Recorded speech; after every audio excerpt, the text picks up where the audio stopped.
Hello everyone, welcome to Gain for Exam YouTube channel.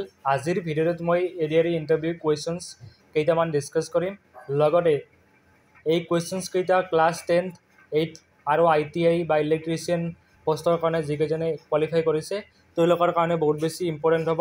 চ' এই কুৱেশ্যনছবিলাক previous ইণ্টাৰভিউবিলাকত সুধিছে আৰু কিছুমান এনেকুৱা কুৱেশ্যনছ ডিছকাছ কৰিম যিবিলাক কুৱেশ্যনছ সুধিব পৰা চান্স বহুত বেছি আছে বিকজ এই কুৱেশ্যনছ কেইটা বহুত বেছি ইম্পৰ্টেণ্ট। চ' আপোনালোকে জাষ্ট এটা প্ৰেক্টিছ সেশ্যন হিচাপে ভিডিঅ'টো চাব পাৰে। প্ৰথমটো প্ৰশ্ন হৈছে অভিৰুচি দিৱস কেতিয়া পালন কৰা হয় আৰু কিয়?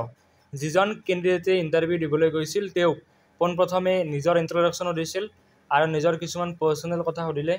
নেক্সট ৰাউণ্ডত তেওঁক অভিৰুচি দিৱসৰ বিষয়ে সুধিছে, অভিৰুচি ক্ৰীড়া দিৱস কেতিয়া পালন কৰা হয়। এণ্ড নেক্সট কুৱেশ্যনটো দিছে BSNL ফুল ফৰ্ম কি? তাৰপিছত তেওঁক সুধিছে যে তোমাৰ জিলাখনৰ চাৰিসীমাৰ বিষয়ে কোৱা। এণ্ড তোমাৰ জিলাৰ ডেপুটি কমিশ্যনাৰ নাম কি? গাইজ এইখিনি বহুত বেছি ইম্পৰ্টেণ্ট হয়। নিজৰ জিলাখনৰ থকা কিছুমান ইম্পৰ্টেণ্ট প্লেচেছ ঠাইৰ নাম বা সেই ঠাইখন কিয় ফেমাছ হয়। তাৰপিছত সুধিছে তেওঁৰ এডুকেশ্যন কোৱালিফিকেশ্যন শিক্ষাগত অৰ্হতা কি কি আছিল আৰু তেওঁক এটা প্ৰশ্ন কৰিছে যে তেওঁৰ তেল শোধনাগাৰ কেইখনৰ নাম ক'ব লাগে। এণ্ড আই হোপ আপোনালোকে নিশ্চয়কৈ কুৱেশ্যনছ কেইটাৰ আনচাৰ জানিব। অভিৰুচি ক্ৰীড়া দিৱস 3 ছেপ্টেম্বৰ তাৰিখে পালন কৰা হয় আৰু এই দিৱসটো ভোগেশ্বৰ বৰুৱাৰ মেমৰি বা স্মৃতি হিচাপে উদযাপন কৰা হয়। নেক্সট কুৱেশ্যনটো হৈছে BSNL ফুল ফৰ্ম আৰু সেইটো হৈছে ভাৰতীয় সংচাৰ নিগম লিমিটেড। আৰু আপোনালোকৰ নিজৰ জিলাৰ চাৰিসীমাৰ বিষয়ে জানি ল'ব। যদি আপোনালোকে বৰপেটা বা বজালী ডিষ্ট্ৰিক্টৰ হয় তেতিয়াহ'লে কোনকেইখন জিলাই আগুৰি আছে চাৰিওফালে সেইখিনি চাই ল'ব আৰু নিজৰ জিলাখনৰ উপায়ুক্তৰ নামটো মনত ৰাখিব। লগতে নিজৰ এডুকেশ্যনেল কোৱালিফিকেশ্যনছখিনি ভালদৰে ক'ব পাৰিব। আৰু তেল শোধনাগাৰ অসমত 4টা আছে। আটাইতকৈ পুৰণি তেল শোধনাগাৰটো হৈছে ডিগবৈ তেল শোধনাগাৰ যিটো 1901 চনত আৱিষ্কাৰ কৰা হৈছিল। আৰু 7 নং কুৱেশ্যনটো হৈছে সাহিত্য সভা। যিজন কেণ্ডিডেট আছিল তেওঁৰ জিলাখন আছিল বজালী ডিষ্ট্ৰিক্ট আৰু আমি গম পাওঁ যে এইবাৰ অসম সাহিত্য সভাৰ 77তম অৰ্থাৎ 77তম অধিৱেশন বজালী জিলাত অনুষ্ঠিত কৰা হৈছিল। চ' তেখেতক যেতিয়া জিলাৰ কথা ক'লে জিলাৰ কথা কোৱাৰ পিছত সাহিত্য সভা ক'ত হৈছিল সেইটো বস্তু সুধিছে। চ' আপোনালোকে এইটো বস্তু মনত ৰাখিব যে এইবাৰ সাহিত্য সভাৰ সভাপতি আছিল doctor Basanta Kumar Das. Let's move on to next question. সেইটো হৈছে প্ৰথম মুখ্যমন্ত্ৰী। যিজন কেণ্ডিডেট আছিল তেওঁক প্ৰথম মুখ্যমন্ত্ৰীৰ কথা সুধিছে। তো আমি সকলোৱে গম পাওঁ যে লোকপ্ৰিয় গোপীনাথ বৰদলৈ হৈছে আমাৰ প্ৰথমগৰাকী মুখ্যমন্ত্ৰী। আৰু কেতিয়াবা দ্বিতীয় মুখ্যমন্ত্ৰীৰ কথা সুধিব পাৰে আৰু সেইটো হৈছে মাননীয় Bishnuram Medhi. And question number 9, যিহেতু আমাৰ ভাৰতবৰ্ষত কিছু যুদ্ধ পৰিস্থিতি চলি আছিল সেই সময়ত চিকেন নেক ৱৰ্ডটো মিডিয়াত আহিছিল বা নিউজত মানে কি ট্ৰেণ্ডিঙত আছিল। চিকেন নেক কি বস্তু সেইটো সুধিছে যে চিকেন নেক কি হয়। চিকেন নেক এখন ঠাইৰ নাম হয় যাৰ নাম হৈছে শিলিগুৰি, ৱেষ্ট বেংগলত আছে বা পশ্চিমবংগত আছে।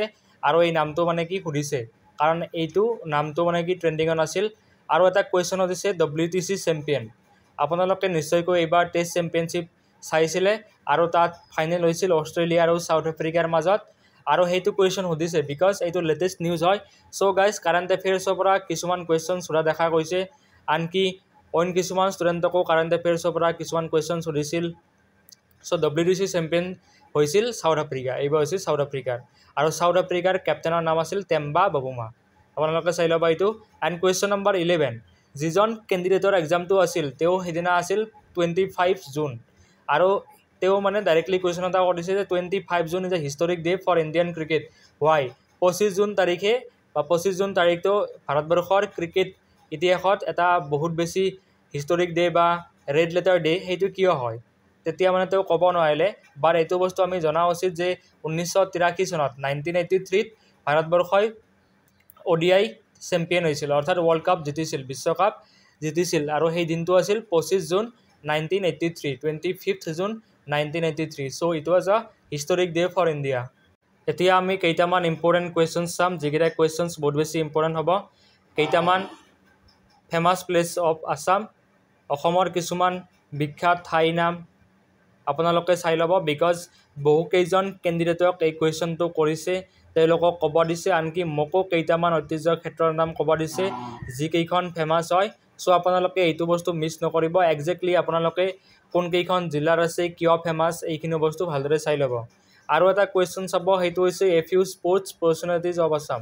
অসমৰ কেইজনমান ব্যক্তি যি খেলৰ লগত জড়িত হৈ আছে, বি ইট ক্ৰিকেট, ক্ৰিকেট হওক ফুটবল হওক এই ধৰণে আপোনালোকে চাই ল'ব আৰু এইটো বস্তু চাই ল'ব যে তেখেত কোনটো খেলৰ লগত জড়িত হৈ আছে লাইক যদি আপোনালোকে কয় যে ভোগেশ্বৰ বৰুৱা তেখেতে এথলেটিক্সৰ আছে আৰু আপোনালোকে যদি কয় ৰিয়ান পৰাগ তেখেতে ক্ৰিকেটৰ আছে আৰু যদি আপোনালোকে কয় যে উমা চেত্ৰী এই ধৰণে আপোনালোকে ক'ব পাৰে তো তেখেতে কোনটো খেলৰ লগত জড়িত হৈ আছে এই ধৰণে আপোনালোকে চাব পাৰে এণ্ড নেক্সট কুৱেশ্যনটো হৈছে ডিষ্ট্ৰিক্ট আপোনালোকৰ ডিষ্ট্ৰিক্টৰ বিষয়ে কুৱেশ্যন সুধিছে মেক্সিমামক সুধিছে যদি কিছুমান এনেকুৱা নামঘৰ আছে বা মন্দিৰ আছে বা সেই ঠাইখনত কিছুমান মানে ইতিহাসৰ লগত জড়িত হৈ আছে কিয় জড়িত হৈছে এইখিনি চাব পাৰে আৰু তাত থকা কিছুমান ইম্পৰ্টেণ্ট ঠাইৰ নাম এণ্ড এটা ইম্পৰ্টেণ্ট কুৱেশ্যন এইটো হৈছে ৰাইনো ডে আমাৰ অসমত পোৱা এশিঙীয়া গড় বা ৰাইনো দিৱস কেতিয়া পালন কৰা হয় সেইটো হৈছে 2 ছেপ্টেম্বৰ 2 ছেপ্টেম্বৰ তাৰিখে এণ্ড নিউ নেশ্যনেল পাৰ্ক আমাৰ অসমত বৰ্তমান 8খন নেশ্যনেল পাৰ্ক আছে আৰু ৰিচেণ্টলি এখন নেশ্যনেল পাৰ্কক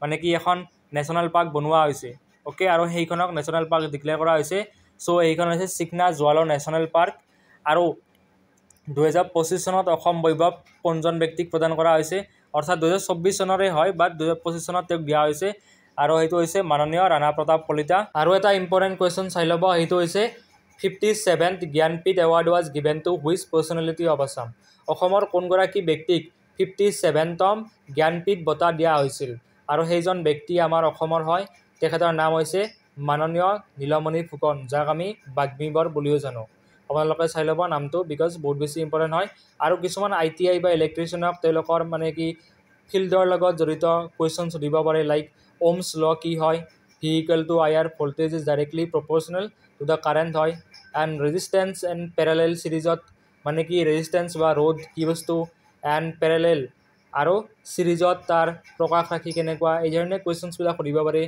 নাইবা ৰ'ৰ বিষয়ে সুধিব পাৰে বা মানে কি যিটো ফৰ্মুলা আছে ফৰ্মুলাটো তেওঁলোকক সুধিব পাৰে কাৰেণ্ট কি হয় ভল্টেজ কি হয় এনেকুৱা ধৰণৰ কিছুমান বস্তু আপোনালোকে চাই ল'ব বিকজ এনেকুৱা বস্তুবিলাকে কুৱেশ্যনছবিলাক বা এনেকুৱা বস্তুবিলাক এক্সামত বেছিকৈ আহি থাকে আৰু ইণ্টাৰভিউবিলাকতো সুধিছে যিকেইজনক মই লগ পাইছোঁ তেওঁলোকে কৈছে যে এনেকুৱা কুৱেশ্যনছ আহিছে চ' আই হোপ আপোনালোকে এইখিনি বস্তু ভালদৰে চাব আৰু ইণ্টাৰভিউটো ভালদৰে দিব পাৰিব চ' গাইজ বেছি টেনশ্যন নল'ব I wish you all the very best আপোনালোকৰ কেনেকুৱা কিছুমান ডাউট যদি আছে দেন মোক কমেণ্ট ছেকশ্যনত জনাবলৈ নাপাহৰিব thank you so' much guys for ৱাচিং the video' and see you in the next video'